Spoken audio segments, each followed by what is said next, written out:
walitti dhufeenya hawaasa Oromoo warjiste kan mootota Absiiniyaa Oromoo waliin turan aadaa qofa osoo hin ta'in dhalootaanis yookaan gaa'ilaanis kan mul'atudha. Bifuma kanaan mootonni Absiiniyaas Oromoo waliin nagaan jiraachuuf gaa'ila siyaasaa akka raawwachaa turan hojiin kun ifa godha. Seenaa biyya Itoophiyaa keessatti seenaa bara giddugaleessaa jedhamuun kan beekamu bara seenaa tilmaamaan jaarraa 13-16 gidduu jiru hammata. Mootota bara seenaa giddugaleessaa keessatti aangoo olaanaa qaban keessaa tokko mooticha Yiknoo Amlaaq jedhamu ture. Innis kan bulche bara 1270-1285 ture. Gama biraan ammoo 1270 yerootti mootummaan Zaaguwee aangoo irraa ari'amee mootummaan Solomoonik Daayinaastii jedhamu aangootti dhufedha. Mootii Yiknoo Amlaaq karaa haadhaan Oromoo ta'uu isaa ifa kan ta'e yoo ta'u, haati nama kanaa Hawwii Caalaa jedhamti. Karaa abbaanis ragaan Oromoo ta'uu akka noollee shakkisiisu ni mul'ata. Yeroonuma kana kufaatii mootummaa sulxaanota Shawaa Oromoota wajjin hundeeffamee booda gariin Umar Walaasmaa hundeeffamee falmii mootummaa kiristaanaa waliin gochuu itti fufe. Yeroo waraanni gaggeeffamu kana mara garuu dubartoota Oromoo miidhagina isaaniin filataman bara baraan akka kanfaltii gibraatti kiristaana godhanii akka gaa'ilaan yookaan politikaal miireej gara moototaatti kennamaa turantu himama. Fuudhaaf heerumni kunis hariiroo siyaasaa isaanii cimsaa ture. Kennaa kana mootummaan Shawaas erga mo'amee booda akka raawwachaa ture maanguddoonni shanoo cimsanii kan mayyoo ta'u, gareen mootummaa sulxaanota ifaatis itti fufee ture. Ajiya kan baataaf Sidaama, ilmaan guutuu keen Sidaama, ilmaan tishinaa shaawii fa'aa ga'u, dhaamsii obbolummaa isin haa ga'u. Qaroomni gurraacha koshan keenya, ittiin boona addunyaaf fakkeenya, uumaa fi uumamaan wal taata, beekumsi addunyaaf furmaata, qaroomni addunyaaf furmaata. Wanti irraanfatamuu hin qabne gareen kun lamaan mootummaa sulxaanota Shawaa kuffisuuf waltaanii waraana gaggeessaa turuu isaaniiti. Haa ta'uutii booda mootiin kiristaanaa kun humnoota Oromootaa ofitti makuun akka aangootti dhufe ni beekama. Waraanni mootii kana Oromoota Walloo, Salaaleef Doobbaa akka turan seenaa isaa keessatti ifatee ture. Kanarraa ka'uun murtii abbaa Taakleen kenne kan morme ilmi mootii Laalibalaa ragaadha. Seenaa kanarraa kan hubannu Yiknoo Amlaaq akka haati isaa Oromoo taateef kan godhu yoo ta'u, gara abbaa isaatiin sanyii Salamoon yaa jedhu malee namni kun Oromoo ta'uu isaa beekamu. Namni kun Oromoo ta'uu isaa beekuun mootonni laastaa akka mormaa turanii fi walitti bu'iinsis akka ture mul'isa. Jaarraa kana keessa jiraachuuf Yiknoo Amlaaq Oromootarraa akka gargaarsa argachaa ture. Yaanni kunis Oromoota jaarraa 13ffaa keessa sadarkaa olaanaatti mootummaa biyyattii hoogganaa akka turan hubachiisa. Akaakayyuun mootii Yiknoo Amlaaq Azzaaj Caalaa mootummaa Zaaguwee keessatti sadarkaa Azzaajiin yookaan hayyoo olaanaa ta'uu isaanii kanaaf ragaa guddaa ta'uu danda'a. Kunis aangoo olaanaa qabaachuun isaa yaada warra qobsumnii fi maddii uummata Oromoo biyya kana alaa dhufan jedhan ni faallessa. Yeroo baay'ee seenaan mootota Itoophiyaa yoo ka'u, kutaalee kaaba Itoophiyaa keessaa ka'uun namoota biyya bulchaa turan qofarratti akka xiyyeeffatamaa ture ni beekama. Kunis mootota amantii kiristaanaa keessaa ba'anii fi sanyii dhaloota isaaniitis afoola mooticha Salamoon isa Yihuudaa irraa dhalachuu sanyii isaanii lakkaawwatan yookaan heedan waliin qofa wal qabsiisuu ta'uu isaaniiti. Kun haa ta'u malee akka bal'ina biyyattii kanaatti mootonni Islaamaa wiirtoo fi qaban kan duraan sulxaanota Shawaa, Ifaatii fi sulxaanonni hedduu akka jiran seenaan ifa godha.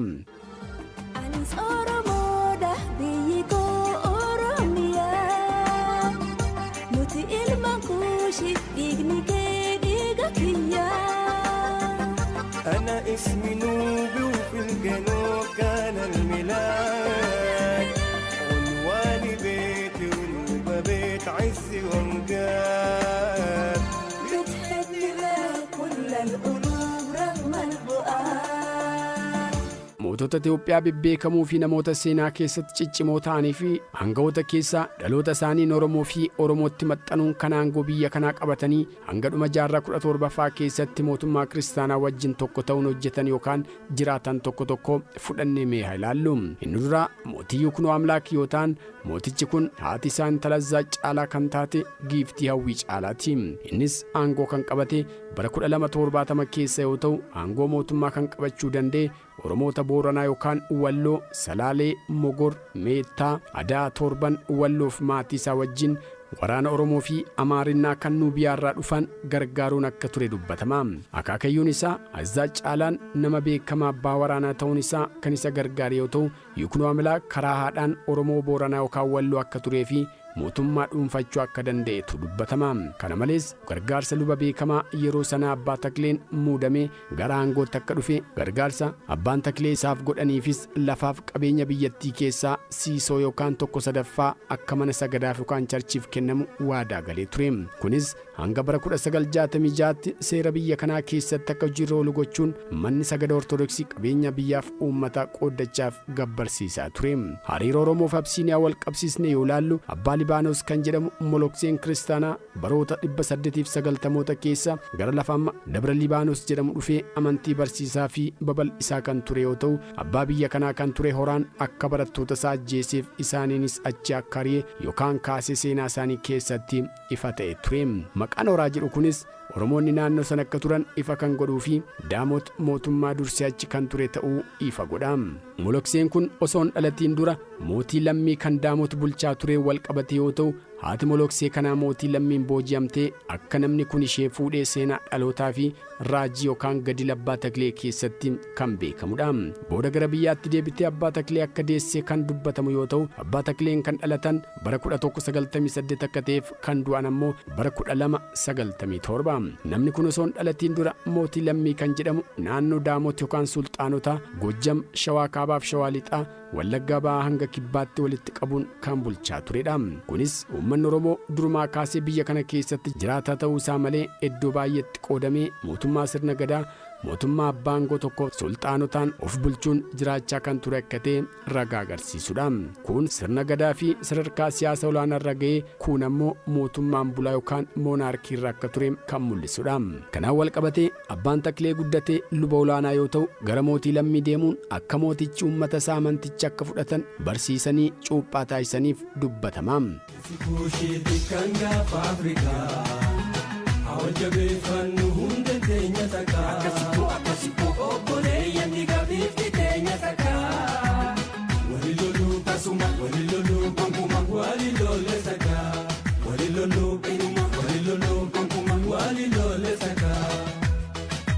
Mootiin biraa seenaa Oromootiin wal qabatee ture Amda Tsiyoon kan jedhamu yoo ta'u, mootichi kun bara 1314 hanga 1344tti aangoo irra ture.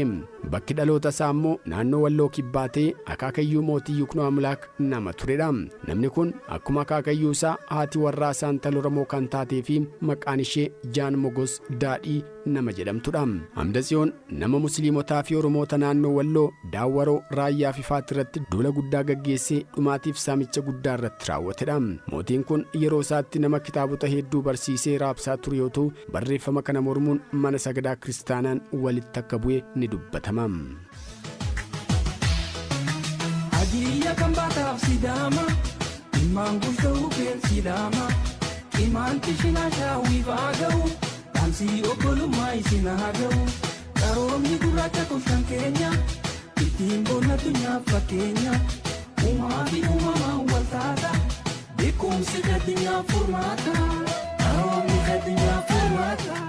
Mooticha Amda Tsiyooniin booda kan mootii ta'e ammoo mootii beekamaa Zaaraa Yaaqoob bara 1434 hanga 1468 kan jiraate ture. Innis uummata nageenyaan bulchuu fi saba biraa wajjin nagaan jiraachuuf firooma Oromoo wajjin uumuuf jecha intala Oromoo kan taate kan warra Garaad Mohammad Mokonnon nama jedhamtu Zaanzeelaa jedhee moggaasuun fuudhe. Kunis gaa'elli siyaasaa akka ture kan ifa godhudha. Maqaan mootummaa ishee Zaanzeelaa jedhamuusaa hanga lafa yookaan biyya Zeelaa ga'utti akka bulchuuf hawwii qaban ibsuuf fakkaata. Mootichi kun wanti biraan itti yaadatamu fuulaaf qaama namootaa irratti masqalee akka taatootti hojjechiisuu fi humnaan akka kiristaana ta'an gochuu yoo ta'u, inni biraa immoo beekumsa qabuun kitaaba hedduu akka barreessaa turetu dubbatama. Mootichi itti aansuudhaan bara 1468 hanga 1478tti ture ammoo mootii Ba'ada Maariyaam kan jedhamudha. Mootiin kun seenaa walitti dhufeenya Oromoo waliin inni qabu iddoo guddaa kan qabu yoo ta'u, haati isaa Oromoo yoo taatu haati warraasaas intala Gaaraad Muhammad Bantii Elleeni Mogos kan jedhamtudha. Mootichi kun nama baroota 1470moota keessa biyya Itoophiyaa xinnitti yookaan Absiiniyaa bulchaa turedha. Mootiin kunis karaa tokkoon Oromoo akka ta'ee fi uummata Oromoo wajjin jiraachuuf hariiroo gaarii akka qabu mul'isa. Haa ta'u malee rakkoo abbaan mootichaa duraan uumaniin yeroon isaa yeroo tasgabbii akka hin taane ragaan ni mul'isa. Hadiya kan baataaf sidaama ilmaan guutuu keen sidaama ilmaan tishinaa shaawii baaga'u dhaamsii obbolummaa isin haa ga'u qaroomni gurraacha koshan keenya ittiin boonna addunyaaf fakkeenya uumaa fi uumamaan wal taata beekumsi addunyaaf furmaata qaroomni addunyaaf furmaata. Ittaansuudhaan kan Oromoo irraa dhalate mootichi bara giddugalaa ilmi Ba'ad Maariyaam Naadoo yoo ta'u innis kan fuudhe intala Tulluu Baddeessaa Alleenii lammaffaati. Maqaan ishee kan Oromoo yeroof kan hin beekamne yoo ta'e barri isaa bara 1490 keessa akka ture beekamaadha. Dubartoonni kunniin iddoo dhaloota isaanii naannoo kibba Walloo qabee hanga lafa malkaa Hawaas ga'u yookaan Daawwaroo keessa akka ta'e himama. Mootiin Naa'od erga du'ee booda ilmi isaa Limna Dingil bara 1500 aangoo qabate. Innis akkuma abbaa isaa intala Oromoo Leelee Jaarraa nama jedhamtu fuudhe. Isheenis mooticha kanaaf ilmaan 4 deesse. Isaan keessaa Duula Ahmad Ibraahimin qabame gara Turkiitti kan gurgurame biyya Tarkii akka deebi'u kan ta'e Atsee Minaasiidha. Minaas du'a Galaadiyoosiin booda kan biyyatti deebi'uun bulchedha. Booji'amee dhufee mootii kan ta'e qabsoo haati isaa mucaa Ahmad Ibraahim kan Goojjamitti boojuudhaan fudhatameen haadha warraa Ahmadiin wal jijjiiruun akka ture seenaarraa ni hubanna. Haati mootii kanaa abbaan ishee nama beekamaa fi masaraa moototaa keessatti ajajaa waraana olaanaa kan turanidha. Yeroodhuma kana mootiin Limna Dingil warra Awurooppaa yookaan Poorchugaalota wajjin akka michooman waan dhagaameef wal morkii deeggartoota garee Islaamaaf Kiristaanaa gidduu ture masaraa mootichaa keessatti jabeessuun eegalame. Haaluma kanaan gargaarsi biyya Tooman Tarkii fi Arabaa waan dursee qaqqabeef humni waraana Musliimaa jabaachuun sochii guddaan eegalame. Yeroo waraanaa kana mootichis Oromoota duraan isa deeggaraniin waan walitti bu'eef maatiin isaa walakkaan waraanaan boojamee ofiisaaf gara kaabaa Baayira Nagaash Dooriitti baqate. Kana booda waraana Musliimotaan mo'amee gara kaabaa qabiyyee Bahara Nagaash Dooriitti baqachuun kooluu gale. Yeroo kana soddaan mooticha Baayira Nagaash Doorii tulluun mootii naannoo Argiigoo yookaan Eertiraa bulchaa nama ture ta'uu isaatu himama. Biyyi kun Tigraay kaabaa dabalatee hanga Galaana Diimaa ga'utti kan haammate yoo ta'u Baayira Nagaash Isiyaaq Doorii bara 1470 hanga 1530tti naannoo kana bulchaa akka ture seenaan ni dubbata. Eessumni nama kanaas Tulluu Baddeessaa ajajaa waraanaa gara bahaa yookaan Daawwaroo akka ture seenaa keessatti ni yaadatama. Awwajabeeffannu hunda teenya takkaa akkasitti obboleeyyan dhiigaafifti teenya takkaa wali loluu tasuma wali loluu gonkumaa wali lolee takkaa wali loluu qinuma wali loluu gonkumaa wali lolee takkaa. Limna Dingil bara 1500 hanga 1533tti mootichi abbaa gadaa isaanii waan ajjeeseef garee warjiif warra gadaan gaggeeffamu mormii kaasuun waraana Giraany Muhammad waan deeggaraniif mootichi isaan irratti duule. Duula kana irratti abbaa gadaa Kootuu fi abbaa gadaa Guchii kan jedhaman ajjeesuun akkuma dhaadate reeffi isaanii allaattiif kennamee ture. Kunis Oromoota Tuulamaa gara kaabaaf mooticha gidduutti rakkoo guddaa waan uumeef yeroo sanaa jalqabee mootichi Limna Dingil Oromoota Tuulamaaf Maccaarraa gargaara. Waraana yookaan lolee Oromoota maqaa Tuutammayyaa fi loltuu Faradoo Tuulamaa kan Doobbaa jedhamee moggaafamee fi xiyya waraana summii qabanii fi lolan isaaf ajajamuu didan. Yeroo booda humna waraanaa Oromoo dhabuun mootichi garmalee mo'amee gara kaabaattis baqate. Haa ta'u malee hooggantoota Oromoo gara kaaba Itoophiyaa jiran kan akka Jaarraa Tulluu, Baayira Nagaash, Isiyaaq Doorii fi Faayisaa Dabalaa waraana mootichaaf deeggarsa akka gochaa turan seenaan ni mirkaneessa. Waraana naannoo Walloo amma keessatti godhame keessaa gareen Islaamaa mooticha booji'uuf marsan yeroo falmiin guddaan godhamu qabsoo guddaan mooticha harka diinaa baasee kan baqate abbaa waraana Oromoo Goojjam nama ture akka ta'e ni dubbatama.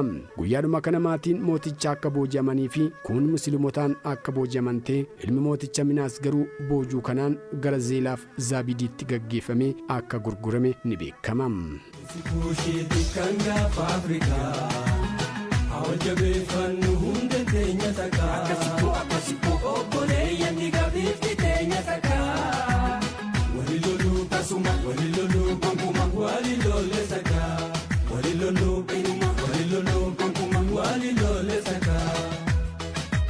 waraanni karaa kaabaa mooticha gargaaraa ture Baalee Gadaa Xoor yookaan waraana Gadaa kan jedhamu yoo ta'u naannoon Daartaa akka turan seenaa keessatti yeroo baay'ee ifataa kan turee fi Gadal Marqooriyaas mootiin Limna Dingilis garmalee mo'amuun osoo asiifachi baqatu dhumarratti akka lakkoofsa Abashaatti bara 1533 du'aan boqote. Erga mootichi du'ee booda Ahmed Giraany wiirtuu yookaan teessoo isaa iddoo sadiitti hundeessuun qabiyyee kiristaana mara of jala galfate ture. Kan duraa iddoodhuma ka'umsa isaa Harar yoo ta'u inni lammaffaan ammoo Gaattiraa yookaan Zoobirraayyaa keessa ta'e sadaffaan ammoo Gondor iddoo Waynaa Dagaa jedhamu gochuun hanga biyya Siinaar yookaan Nuubiyaa ga'utti waggaa 15 mo'ee akka ture ni dubbatama. Kana booda waraanni Poorchugaalotaa qaqqabee hanga Giraany Mohaammed yookaan Ammar Giraany du'utti qabsoo hadhaawaan akka godhamaa turetu dubbatama. Bara waraana falmii amantiiwwan lamaan gochaa turan kana Oromoota amantii Musliimaa fudhatan keessaa Oromoonni Warjii deeggaraa Ahmed Ibrahim akka turan ragaan maanguddoota irraa argame ni ibsa.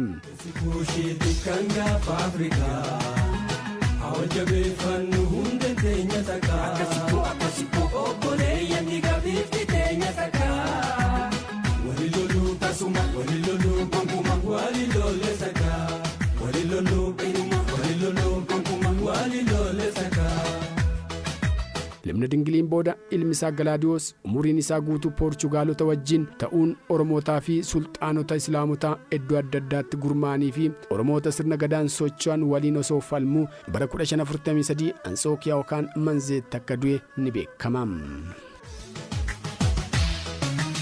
Ajiyya kan baataaf Sidaama ilmaan guutuu keen Sidaama imaanti shinaa shaawii baaga'u dhaamsii obbolummaa isinaa ga'u. Qaroomni gurraacha koftan keenya ittiin boonna addunyaaf fakkeenya uumaa fi uumamaan wal taata beekumsi addunyaaf furmaata qaroomni addunyaaf furmaata. Yeroo kana Oromoon sirna Gadaa haaromsuun cimsee waraanni Gadaa michillee injifannoo argateen duula bara 1522 eegalitti fufuun kallattii waraana biyya kanaa keessatti godhamu jijjiire. Waraanni garee kiristaanaa fi Islaamaa kun kan gaggeeffamaa ture adda isaaniirraa fagaatanii lafa Oromoo irratti waan tureef saamichi guddaan garee lamaaniinuu uummata irratti raawwachaa akka ture shakkiin qabu. Kanaafis ragaa guddaan konyaa ganda bal'oo jedhamtu gumaataaf kennaa imaamtichaaf ergametti mufachuun Ahmed Ibrahim yookaan Giraany Ahmed garee waraanaa tokkotti erguun gandi bal'oo akka saamamtu gochuun ni yaadatama. Kanarraa ka'uun Oromoota garee lamaanitti makaman malee kan sirna Gadaan bulan falmii kanatti siqanii ilaaluun ofirraatti soo eegalan. Kunis bara 1522 Gadaa michilleen eegalame. Falmii cimaa garee lamaaniin booda duulli diina baasaa Oromoon godhamu cimeetti fufe. Oromoonni Warjii adda durummaa waraanaa Ahmed Giraany akka deeggaraa turan maanguddoonni ni dubbatu. Haaluma kanaan bara 1543 booda humnoonni lamaanuu Oromoon mo'amanii yeroo addaan ba'an Oromoonni Gadaan socho'an biyya ofii dhuunfatanii Gadaa isaanii cimsuun of ijaaruu eegalan. Waraana waggoota dheeraa kana booda irra jireessi Oromoo lafa ofiitti dacha'uun tasgabbiin osoo hin jiraatanii mootonni haaraan Gondoritti Galaadiyoos booda ijaaramuun of cimsuun duula walirraan cinne Oromoo irratti eegalan. Haaluma kanaan mootichi Sarse Dingil immoo Oromoota Gondoriif naannoo isaa turan walakkaa ofitti qabuun duula guddaa Oromoota kallattii biraa irratti gaggeessaa ture. Kana keessaa duulli guddaa Baayira Nagaash Doorii irratti godhame eeramuu ni danda'am.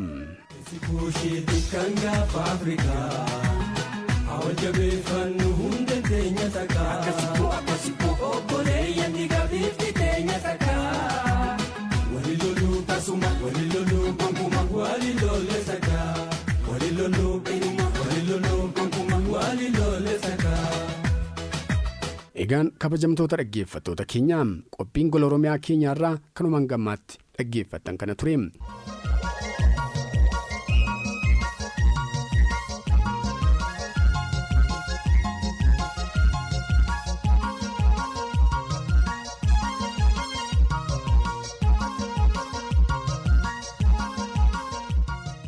Gola Oromiyaa.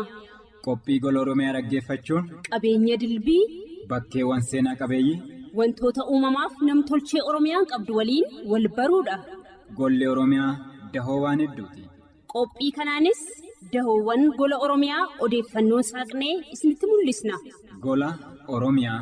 Gola Oromiyaa. Jiituu Oromiyaa jiituu daraari biyya koo baguma koo taate bakka dhaloota koo ammallee jiidhe.